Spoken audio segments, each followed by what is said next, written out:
अस्सलामुअलैकुम दोस्तों, उम्मीद करता हूँ आप सब खैरियत से होंगे। मैं हूँ अबू बकर और आज मैं आपको एनर्जी के बारे में बताऊँगा। एनर्जी किसी जिस्म के अंदर काम करने की सलाहियत को एनर्जी कहा जाता है। इसकी बुनियादी तौर पर दो किस्में हैं, पोटेंशियल एनर्जी और kinetic energy.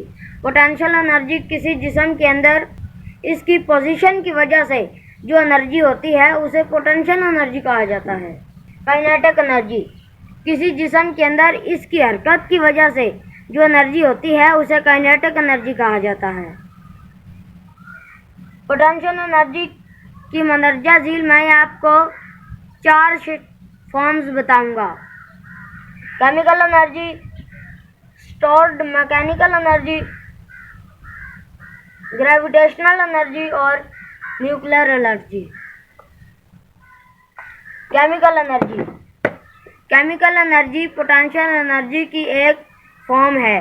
Chemical energy foods में भी होती है, फ्यूल में भी होती है, नेचुरल गैस में भी होती है और बैटरी में भी होती है। स्टोर्ड मैकेनिकल एनर्जी, एनर्जी की ऐसी शक्ल जिससे दूसरी ऑब्जेक्ट्स के अंदर फोर्स पैदा हो।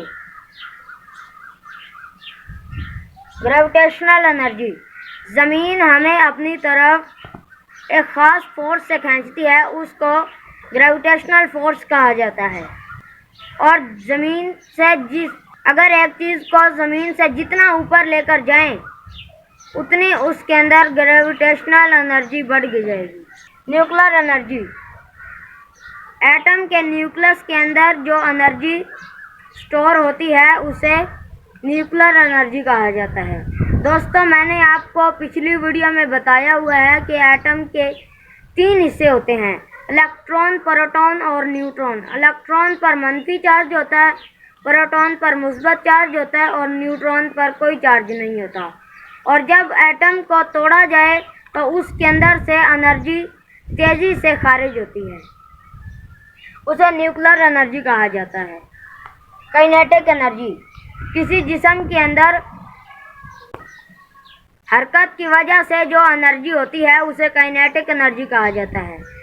दोस्तों, काइनेटिक एनर्जी की मंदरजा झील मैं आपको 4 फॉर्म्स बताऊंगा, heat energy, light energy, electrical energy और sound energy.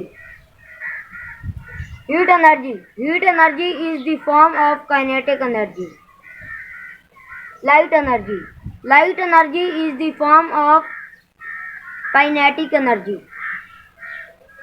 Electrical energy, electrical energy is the form of kinetic energy.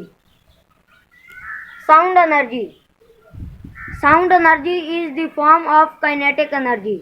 दोस्तों, पिछली वीडियो में मैंने आपको बताया हुआ है कि साउंड क्या चीज़ है। Sound is produced by vibrating things. आवाज़ चीज़ों के वाइब्रेट से पैदा होती है, यानी हरकत से पैदा होती है। तो दोस्तों, ये तो मैंने आपको तफसील से बताया है। अगर आप हर वक्त एनर्जी की तफसील याद रखना चाहते हैं तो और अगर आप हर वक्त एनर्जी की फॉर्म्स के नाम याद रखना चाहते हैं तो मैं आपको एक एक्रोनिम बताता हूँ, MELTS। आप मेल्ट्स याद रखें, क्योंकि M से मैकेनिकल एनर्जी, E से इलेक्ट्रिकल एनर्जी, L से लाइट एनर्जी और T से थर्मल एनर्जी जिसको हीट एनर्जी भी कहा जाता है, S से साउंड एनर्जी। तो उम्मीद है आपको मेरी वीडियो पसंद आई होगी। इजाज़त दीजिए, अल्लाह हाफिज़।